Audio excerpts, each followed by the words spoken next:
Today I'm going to be showing you how to make a DIY tote bag. Now, a tote bag, I don't mean like the big kind of like fancy totes that you can buy in the stores. I'm literally talking rectangle of fabric for the bag, 2 very long rectangles, skinny ones for the straps, and a rectangle for your pocket. It is a slightly boxy finish. You can see that we have a box finish on the end, so it's not like a straight fold. I'm going to stop waffling. It's dead easy. The fabric that you choose is going to make or break it. As you can see, it's so gorgeous. I'm clearly not giving this one away either. Really simple, really easy. I'll show you the whole process and I will see you tomorrow for the next one. Also, don't forget to give the video a like. There's that little thumbs up button. If you hit it like that, it tells Google that my videos are helpful.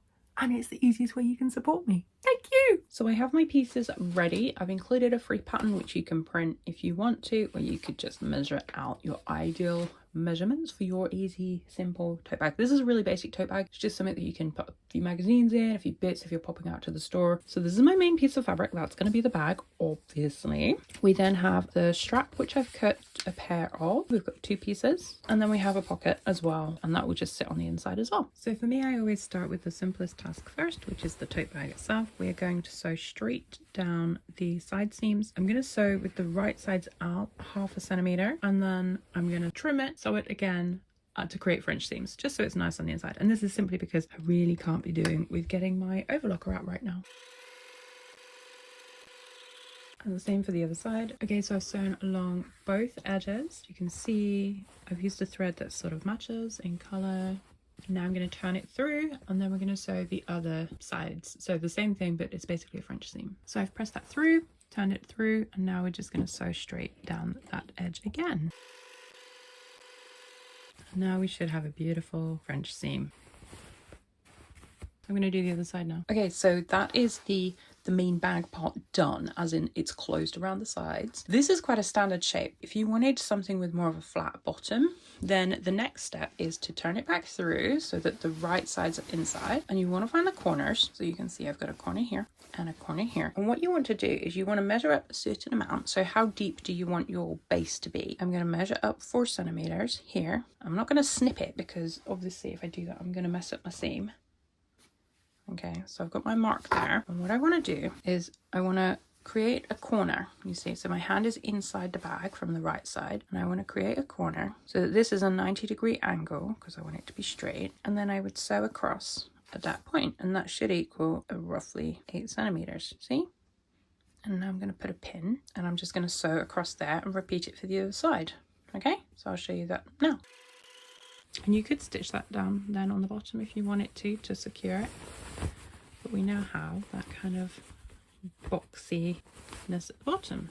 Okay, you'll see it more clearly in a little while when I've finished and turned it all through. We're going to do the hem or the top of the bag. So I have got it set, I think it was 1 centimeter followed by 1 centimeter. So just make sure your seams are facing in the direction you want them to. Fold it down 1 centimeter. If you've got an iron, now would be the time to get it out. You can see we've got notches for where our straps are going to go. We're not going to worry about that right now because we can always use the pattern to put them back in, and then turn it one more time. Give it a good press and then stitch all the way around. I like to stitch from the right side down so that my bobbin thread is underneath, but other people do it out differently. We're going to do the bag pocket now. So you're going to start by folding over the side, the bottom, and the other side 1 centimeter. But before you do that, you actually want to fold over the top by 2 centimeters. So we want to sew along there so that that is neatly finished before we continue with the next step. Okay. I want it to be just a little ways in. This is where you should have all of this prepped, of course. I clearly didn't do that. And you're just going to pin it, and then we'll turn it through and sew it. Or will we turn it through, or will we just try and wing it? This is the kind of thing that you should do before you've done the side seams. But we all know like that I like to wing things and just, you know, see what's going to happen.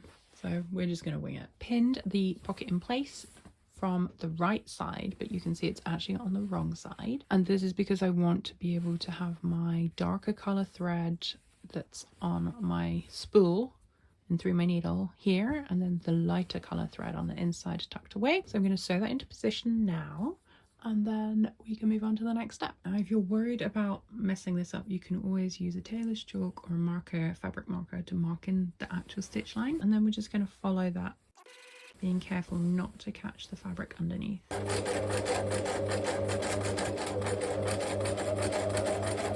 not too worried because this would be on the back of the bag anyway, so it'll be against my body when it's over my shoulder. Now we have the straps to contend with, and these are very, very simple. We have 2 pieces of fabric, exactly the same length, a centimeter seam allowance all the way around, but don't worry so much about the ends, the shorter ends, and that's because those are going to get attached to the tote bag itself. So you can put your pattern to one side, and then if you wanted to interface these, you can. I don't normally bother trying to find that's the right side, that's the wrong side. So I'm just going to turn them right sides together along the long edge. You can pin it if you want. I'm just going to pop one there to hold it in place because that's easy enough to sew straight down. And we are just going to sew 1 centimeter straight down the long edge and then turn it through. To turn it through, you might want one of those loop turner things, bodkins. Same with the other side. So I'm just going to sew those straight down the long edges now. And again, I think I've got a 1 centimeter seam allowance on these. I'm just going to do it slightly in so they're slightly wider. You can do what you need to do. If you've never used a bodkin before, bodkin strap, what I do is I stick it in the end. I don't know if this is how everyone else does it, it's just how I do it. I grab the fabric, I pinch it, and then I maneuver the ring that was on the bodkin up the bodkin so that it's holding it tight. And then obviously you should have pressed this open first, but you know, we're on that either still winging it process. You can just see that it'll pull right through.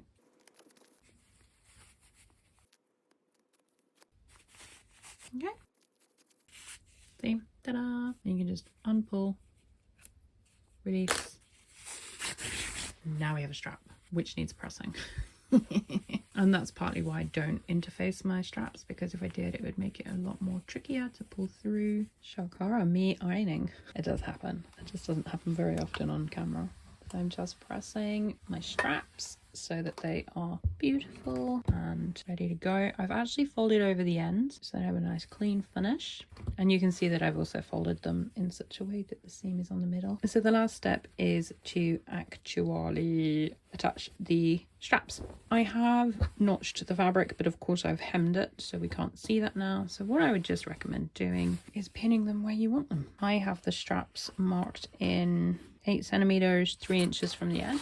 And then how deep you want them is dependent on how long you want the straps to be, I guess. I'm going to do mine so they're 2.5. And then for sewing purposes, I'm going to sew a square, but then a cross in the middle, just to give them that extra bit of strength. So I've attached the second one. I measured it in as well, so it's about 3 inches in and 1 inch down. It has a lovely length to it. I'm actually really loving this. I think this is another gift that's not going to be a gift for anyone but me. Isn't that so cute? Look at that. So of course it's the fabric that can sometimes make or break a project, and I think if I'd have done this in a plain cotton fabric it would look a bit rubbish, but because I've done it in a really interesting print fabric, it's actually quite cool. So I'm just going to repeat that for this side, and then the bag will be ready to sew and use. So I'm actually going to sew over the original line of stitching that we made for the hem. Going to sew down. You want to make sure you haven't got anything tangled up underneath.